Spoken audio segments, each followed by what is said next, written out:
Let's go. Adverbs of frequency. Os advérbios de frequência são palavras que indicam a frequência com que uma ação acontece. Então, o que é a frequência do que algo acontece? É quando eu falo assim, eu corro todos os dias. É uma frequência, tá vendo? Eu vou pra academia raramente. É uma frequência, mesmo que baixa, é uma frequência. Eu como sempre. É uma frequência. Tudo bem até aqui sobre o que é frequência? Palavras como sempre, normalmente, frequentemente, usualmente, ocasionalmente, raramente. Tudo bem até aqui? Always significa sempre. Almost always. Almost sozinho significa quase. E aí eu tenho always que significa sempre. Então, quase sempre. Bora pra próxima. Usually. Devagarzinho. Usually. Usually. Eu tenho a notícia ruim e tenho a maravilhosa. A notícia ruim é que realmente tem muitas palavras de advérbio de frequência no inglês, assim como no português. A notícia boa é que, assim como no português, eles são sinônimos. Então, por exemplo, eu vi ali que algumas pessoas colocaram geralmente, usualmente e normalmente. Adivinhem só? É tudo isso. Pode ser qualquer uma delas, é sinônimo. No literal, seria usualmente, mas a verdade é que a gente não usa, pelo menos eu quase não uso essa palavra usualmente, não, né? Então, são sinônimos, tá tudo bem. Pode ser geralmente, normalmente, porque eles indicam o mesmo grau de intensidade. Generally. Generally. É o original, né, que é o geralmente, mas lembrando que todos eles são sinônimos, gente, então tá tudo bem se fosse usualmente, normalmente, geralmente, ok? So faço o quê? Normally. Normally é o normalmente. Often. Nós não pronunciamos esse T. Esse T ali tá ali só pra perturbar a vida da gente, entendeu? Só pra, tipo assim, implicar. Often é com frequência, que também pode ser frequentemente, no problem. São sinônimos, como eu falei agora há pouco, gente. Na próxima, eu tenho frequently. Frequently, sometimes, às vezes. Occasionally.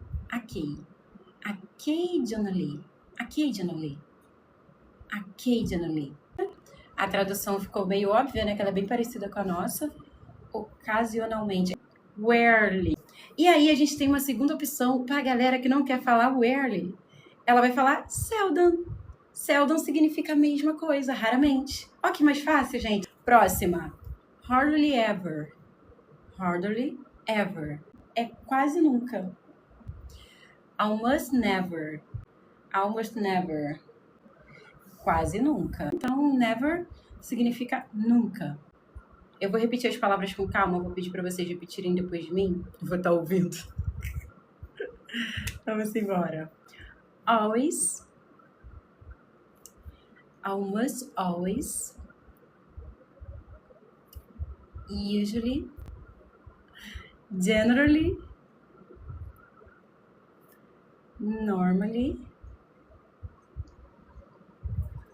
Often. E lembrando que a gente não pronuncia esse T. Esse T tá ali só para azucrinar a nossa vida. Often. Como se ele não tivesse. Frequently. Regularly. Sometimes. Occasionally. Rarely. Seldom. Hardly ever. Almost never. Never. Perceba que agora as palavrinhas que eu coloquei lá no finalzinho, eu coloquei o li separado no final. É o seguinte, por que eu coloquei só desse final? Porque a gente vai fazer referência para a gente lembrar da tradução. Por exemplo, day com Y significa dia. Então, quando eu coloco daily, eu falo diariamente, de dia. Week significa semana. Quando eu coloco li no final, semanalmente. Weekly, semanalmente. Month, que significa mês, com L-I, monthly, mensalmente. Year, que significa ano, com L-I, anualmente. Yearly. Conseguiram pegar um macetinho? Eu vou fazer uma explicação muito importante sobre o posicionamento dessas palavras na frase. Regra simples, gente. Simplesinho, ó, delicinha. Com o verbo to be, que a gente já sabe que quando eu falo verbo to be significa am, is, are, né? Tipo, as flexões, né? Toda vez que tiver verbo to be, você vai colocar essas palavrinhas que nós vimos agora há pouco, que são os advérbios de frequência, depois do verbo to be. Exemplo, I am, verbo to be. Aí o advérbio de frequência, always. I am always busy. I am always busy. Eu estou sempre ocupado. Percebam que o advérbio de frequência veio depois do verbo to be. Próxima. She's sometimes tired. She's sometimes tired. O verbo to be, depois o advérbio de frequência. Perceberam? Lembra que eu falei pra vocês, quem estava na aula do verbo to be? Inclusive, gente, quem não estava na aula do verbo to be, eu editei toda a live e coloquei lá, eu vou falar rápido, no YouTube. Se eu falei uma vez só, o TikTok não vai me punir. Então, vocês vão lá e assistam a aula que tá maravilhosa para vocês entenderem. Porque, como eu falei na última aula, ele é diferentão, entendeu? Lembra que eu falei para vocês que ele se destaca até o final? Até o final ele vai sair se destacando. Então, é muito importante que vocês estejam muito claros sobre a aula do verbo to be, ok? Então, she's sometimes tired. Ela, às vezes, ela está, né? Ou ela fica... às vezes cansada. Sorte dela. E aí, com outros verbos, porque lembra que eu falei pra vocês na última aula? O verbo to be, ele é o primo metido. Ele é o diferentão do rolê. Então, com os outros verbos, a coisa já muda. A gente vai colocar antes do verbo, ok? Então, se no verbo to be eu coloco depois, agora eu vou colocar antes do verbo. Então, toda vez que eu tiver uma frase que não seja ser ou estar alguma coisa, eu vou colocar o advérbio de frequência antes do verbo. She usually drinks coffee in the morning. Ela normalmente bebe café de manhã, ou na manhã. They often go to the gym. Eles frequentemente vão para a academia. Aí eu coloquei ali um adendo ali embaixo, um resuminho rápido, que é o seguinte. Se tiver to be, vai depois. Se for qualquer outro verbo, vai antes. O advérbio de frequência. Expressions of frequency. Antes, a gente estava falando dos advérbios de frequência. Agora a gente vai falar das expressões. Expressões de frequência. Every day, que significa todos os dias. Every week, que significa todas as semanas. Every month, todos os meses. Every year, todos os anos. Percebam que eu coloquei vários exemplos aleatórios só para vocês entenderem, ok? Once a day. Once a day. Uma vez por dia. Once a week. Uma vez por semana. Percebam que eu botei os mesmos exemplos, tá vendo? Só mudei a palavra da frente. Once a month. Uma vez por mês. Once a year. Uma vez por ano. Aqui esse once significa uma vez. Uma vez de qualquer coisa que você quiser dizer em relação à frequência. Twice, que é como se fosse o número 2, two, uma bebida com nome de gelo. Ice. Two ice. Twice. Aí você junta tudo. Twice. Twice a day. Twice a week, twice a month, twice a year. 2 vezes por dia, 2 vezes por semana, 2 vezes por mês, 2 vezes por ano. Então, depois do 3, gente, a gente entra pro times. Porque times, a gente se apega muito a essa palavra achando que ela significa só tempo, mas ela também significa vez. Então, e aí você tem a opção ou de usar o once a day, né? Se for o caso, se você quiser usar a opção, ou one time, whatever. You choose. Você escolhe, ok? E aí eu coloquei os exemplos aqui, que mesmo 3 times a day, 4 times a month, 5 times a week, eu acho que meu rosto tá na frente, 6 times a year, né? 3 vezes por dia, 4 vezes por mês, 5 vezes por semana, 6 vezes por ano. E aí eu tenho 2 expressões muito interessantes. Um dia sim, um dia não. Aí ele fica falando, they yes, they no. Tá errado. Então, quando você quer falar um dia sim, um dia não, você fala every other day. Every other day. For example, I run every other day. Eu corro um dia sim, um dia não. Ok? Every other day. Eu dei o exemplo de dia, né? Mas pode ser com qualquer outra coisa. Eu botei um outro exemplo ali com semana, né? Every other week. Semana sim, semana não. They travel every other year. They travel every other year. They é eles ou elas. Travel é o verbo viajar. Eles viajam um ano sim, um ano não. E aí eu coloquei uma observação aqui que essas expressões normalmente vão no final da frase. Por quê? Antes, lá quando eu comentei com vocês sobre os advérbios de frequência, tem aquela regra. Se tem verbo to be, vem depois do verbo to be. Se não tem verbo to be, vem antes do verbo. Já as expressões de frequência, a gente já usa mais pro final da frase. Mas isso até no falado, né? Tipo, eu corro um dia sim, um dia não. Eu vou pra academia uma vez na semana. Tá vendo como é que as expressões a gente realmente empurra elas pro final da frase? Sendo assim, a gente não precisa ficar preocupado de, eu tenho que lembrar. É normal, é natural, ok? Simple present, crianças. Usamos para falar de hábitos, rotinas, fatos e verdade. Então, os verbos ficam no presente sem o to. Lembrem que na última aula eu expliquei sobre isso para vocês, meus queridos. Que o to, na frente do verbo, leva ele para o infinitivo. Ele fica cru. Lembra disso? Que é como se ele tivesse o R no final. Comer, correr, andar, voar. Então, toda vez que você tem o to na frente de um verbo, ele está fazendo esse verbo no infinitivo. Ele está colocando esse verbo no infinitivo. Quando a gente não tem o to na frente do verbo, aí sim eu tenho um verbo sendo conjugado, né? Então, exemplo, to like é gostar. Olha o R aí no final, tô fazendo força para vocês gravarem. E quando eu não tenho to na frente, só o like, aí vira gosto, gosta, gostam, vai depender de quem é a pessoa da frase. Se for ele gosta. Se for ela gosta. E assim por diante. Então é o seguinte, gente. Simple present affirmative. No português, o verbo muda para cada pessoa. Então, o verbo dormir, por exemplo. Eu durmo, você dorme, ele ou ela dorme, nós dormimos, eles ou elas dormem. Tá vendo? Cada um fica de um jeito. Parece que é moleza, mas não sei se vocês lembram. Nós tivemos que decorar tudo isso em um dia, né? Hoje em dia é prático pra gente, mas um dia a gente teve que decorar e é muita coisa. Concordam comigo? Eu gosto de endemoniar o nosso idioma, porque aí parece que o outro fica muito mais fácil. Entenderam? Sacada? Na minha mente fica. E aí, a boa notícia, a notícia maravilhosa, é que no inglês é muito mais simples. Por que é muito mais simples? Porque não tem essa variação igual tem no português.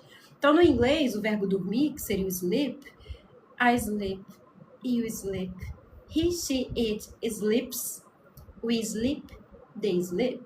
Perceba que todos ficam iguais, com exceção de quem? Dos 3 diferentões do rolê. He, she, it.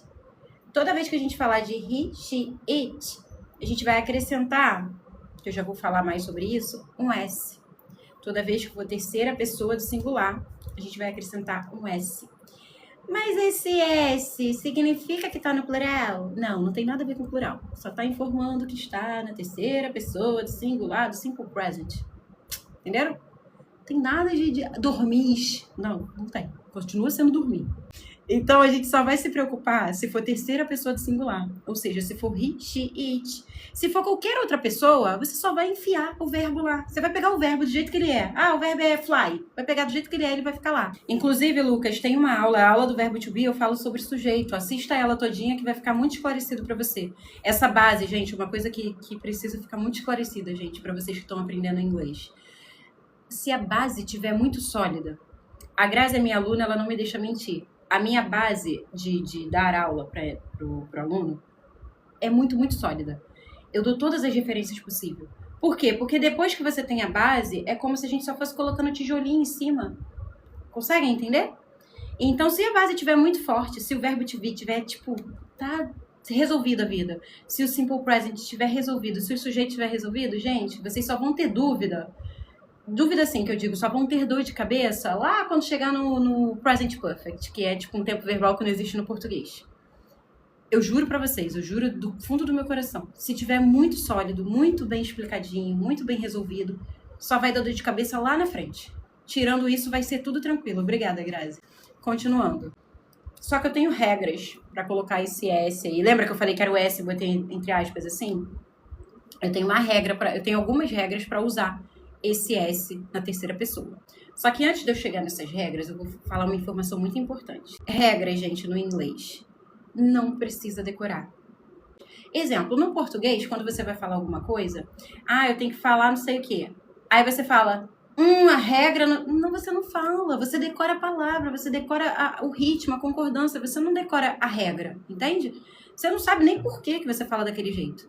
E a mesma coisa no inglês. No inglês, vocês não precisam decorar regra, vocês precisam decorar a palavra. Aí você vai falar, então, pra que você tá me explicando regra se eu não preciso decorar? É muito simples. Senão vocês não vão saber. Vocês não vão entender por que um se escreve de um jeito, outro se escreve do outro, e aí fica aqueles questionamentos bobos de tipo assim, ué, por que esse se escreve com ES e esse é só com S? É só por esse motivo que a gente se apega às regras. Só tem um verbo que vocês têm que gravar que eu vou falar. Tirando isso, não é necessário. Verbos que terminam com consoante mais o Y, a gente vai tirar o Y e vai colocar um IES no lugar do Y. Exemplo, study, que é o verbo estudar, vira studies. Então, toda vez que eu tiver terceira pessoa, he, she ou it, o verbo study vira studies, com IES. She studies every day. Ela estuda todo dia. Percebam que agora vai começar a fazer convergência com o que a gente aprendeu dos advérbios de frequência, que é sobre a frequência de que algo acontece, já que esse tempo verbal fala sobre rotina. Então, study vira studies se a frase começar com he, she ou it. Depois, a gente tem watch. Watch é o verbo assistir. E aí, o watch, porque todos os verbos que terminam com S, SH, CH, X, O, a gente vai acrescentar o E e o S. Ok? He watched TV at night. Ele assiste TV toda noite. Ele assiste TV à noite, desculpa.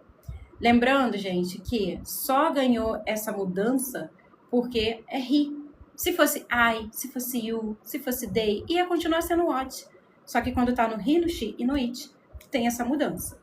Mas tem um verbo específico, um cri-cri, que a gente precisa gravar, que é o have. Porque o have, ele não vira haves, ele não vira nada disso. Ele muda, ele dá uma encurtada, ele vira has. Então, have vira has na terceira pessoa. Então, she has two brothers. Quando você vai falar que ela tem alguma coisa, a gente vai usar has e não have. She has two brothers. Ela tem 2 irmãos. Resumindo aqui, gente, na forma afirmativa só muda se for he, she, it. Aí eu botei aqui embaixo, ou coloco S, ou ES, ou muda para IES, né, tirando o Y, e o have vira has. Complete the sentence with the correct forms of simple present. Então, na primeira frase, como é a terceira pessoa, o watch vira watches, ok? She watches TV every night. Percebam que quando a gente fala de simple present, o tempo todo a gente está usando os advérbios de frequência. Por isso que eu dei ele lá. Eu mostrei ele antes da matéria. Conseguiram entender essa conexão? Espero que sim. Então, ela assiste TV toda noite. Every night. Let it be. Caleb, e o verbo é to go. A pessoa da frase é o Caleb, e no final tem o to go. Como vai ficar? Caleb goes. Lembrando, uma coisa muito importante aqui, gente.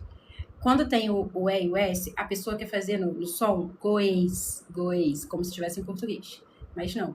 Sabe gol de futebol? Você vai botar... Se o gol sozinho, né? G-O, é gol de futebol, você só vai botar o S no final. Goes. Caleb goes. Tá vendo? Não é goes. Caleb goes to school by bus. O Caleb vai para a escola de ônibus. Let it see. O verbo é to work. Por que nessa frase aqui é work e não works? My father and I work in a bank. My father and I work in a bank. Meu pai e eu trabalhamos em um banco. Se fosse só o meu pai, aí seria works. Isso aí, Cadu. Se fosse só eu, seria work.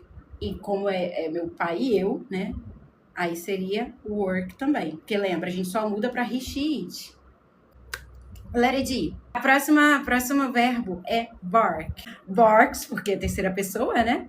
E barks é o verbo latir, como já falaram aqui, né?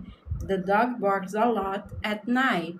O cachorro late muito à noite, só à noite. De dia, ele não late. Gente, muita gente confunde. A primeira pronúncia faz... Lembra que quando começa com R no inglês, faz aquele R retroflexo, né? Interior, porta. Então é ran. O primeiro, a gente faz som de E. Ran. E o segundo, a gente faz som de A. Run. Ok? Rain, que é chover, né? Que o Gui já colocou.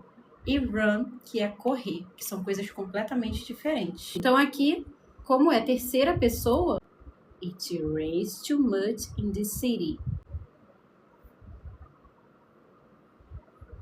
Então, letter F, John washes, lembrando que é o washes, com som de sh, ok? Washes his car every weekend.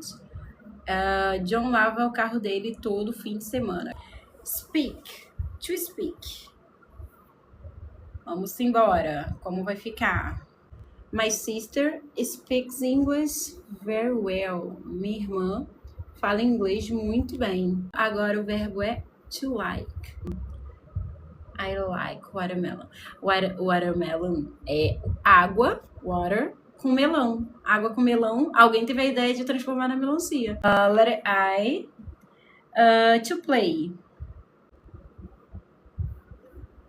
They play soccer after school. Eles jogam futebol depois da escola. To cry. The baby cries all day. O bebê chora o dia todo. Simple present negative form, que é o seguinte. Aqui, a gente vai precisar de ajuda de auxiliares. Antes de tudo, gente, o que são auxiliares? Auxiliares são duas palavrinhas que não servem para bosta. Mentira. Auxiliares são duas palavrinhas que a gente não traduz, elas não têm tradução, mas elas estão ali para indicar o tempo verbal. Porque se elas não estivessem ali, a gente não ia saber se a frase está no passado, está no presente, está no futuro. Por quê? Lembra que eu falei para vocês que eu mostrei lá na frente a diferença entre o português e o inglês? Que no português muda, por exemplo, eu durmo, você dorme, ele dorme. Lembra disso? No português vai mudando. No inglês, não. No inglês eles ficam igual, lembra disso? Como eu vou saber se está no presente, no passado ou no futuro? Então, voltando ali para os auxiliares, eles não significam nada. Nada de tradução. Você não vai traduzir eles. Ele só está indicando que o que vem depois dele está no tempo verbal que ele está pedindo. Então, no caso, do e does representam o presente. Então, toda vez que a gente vê do e does como auxiliar, porque tem como verbo também, né?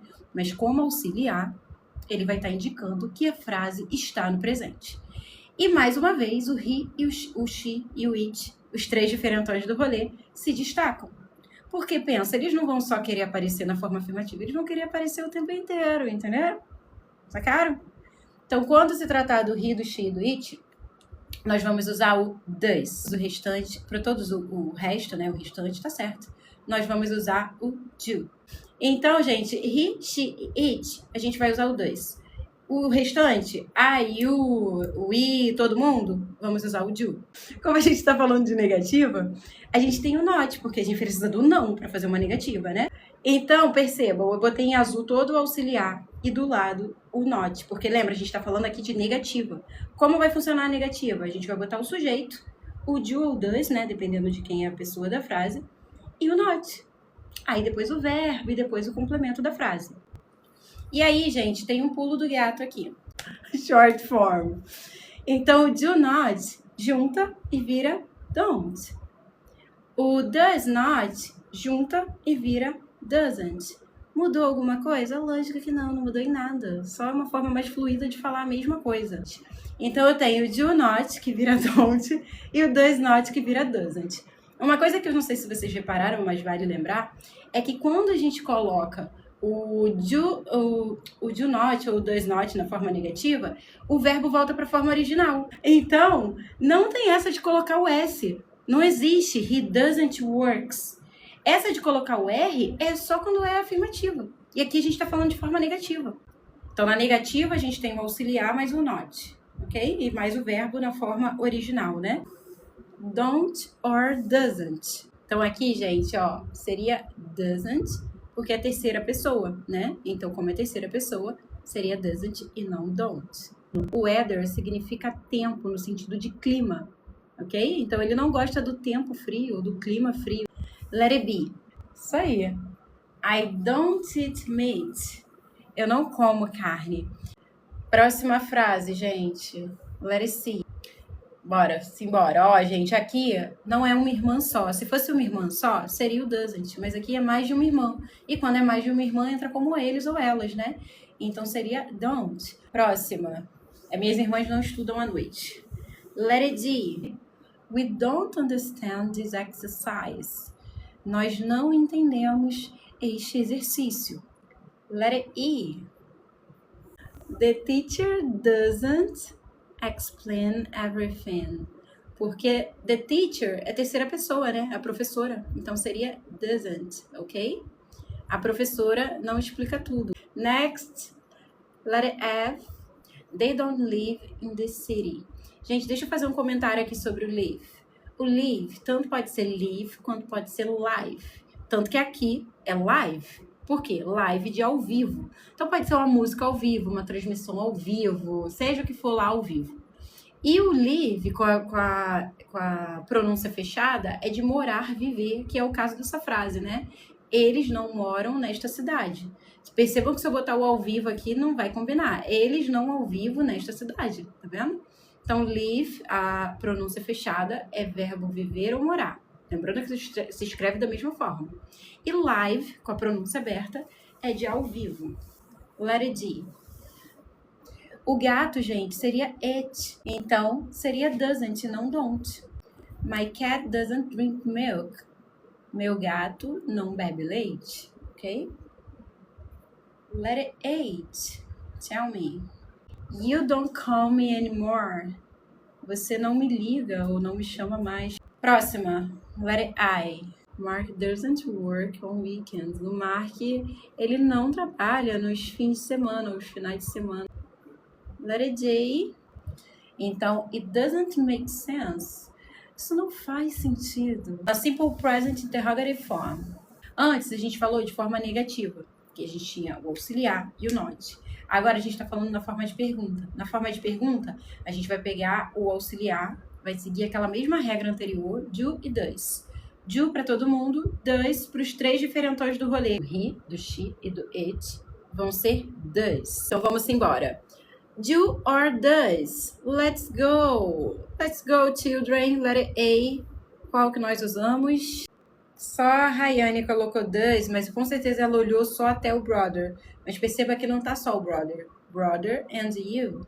Seu irmão e você. Do your brother and you study together? Você e seu irmão estudam juntos? Então, nesse caso, é do, porque não é terceira pessoa. Tem seu irmão e mais alguém. Próxima, letter B. Então, aqui seria does, porque é irmã, né? Então, seria terceira pessoa, sua irmã. Does your sister work on weekends? Sua irmã trabalha nos finais de semana? Próxima. What time does he wake up? Quem sabe o que significa wake up? Porque algumas pessoas confundem wake up com get up. Então, wake up é o acordar. O get up é o levantar. Ah, mas não tem diferença. Lógico que tem, queridos. Várias vezes eu acordo e não levanto. Fico assim, ó, olhando pro teto, assim, ó. Ai, que delícia. Letter D, coloquem pra mim. Today. Aí, lembrando que aqui é no sentido de morar, né? Live near here. Próxima frase. Uma dúvida, assim, eu uso o verbo to be para afirmação e o do e does para interrogação. Não. Ingrid, você estava na aula de verbo to be? Lembra que eu falei que o verbo to be é diferentão? Essas regras aqui se aplicam a todos os verbos, menos o verbo to be. O verbo to be, ele é o próprio auxiliar dele. Lembra que a gente aprendeu na última aula? Se não lembra, assiste o vídeo lá no YouTube do verbo to be, tá? O verbo to be, lembra que eu fico batendo na tecla? Que ele era o primo metido, nananã. Então, por esse motivo aqui. Essas regras são para todos os verbos, menos ser ou estar. Quando se trata ser ou estar, ele mesmo é o próprio auxiliar dele. Ele vai fazer a pergunta, ele mesmo coloca. Ao invés de you are you. Entendeu? Ele mesmo faz os balangandã dele. Isso aí, gente. Do you like chocolate cake? Você gosta de bolo de chocolate? Eu gosto. Ai, ai. Letter F. Why does he study so much? Por que ele estuda tanto? Próxima frase. When do your friends arrive? Letter 8. Let's go. Letter I. Qual nós usamos aqui?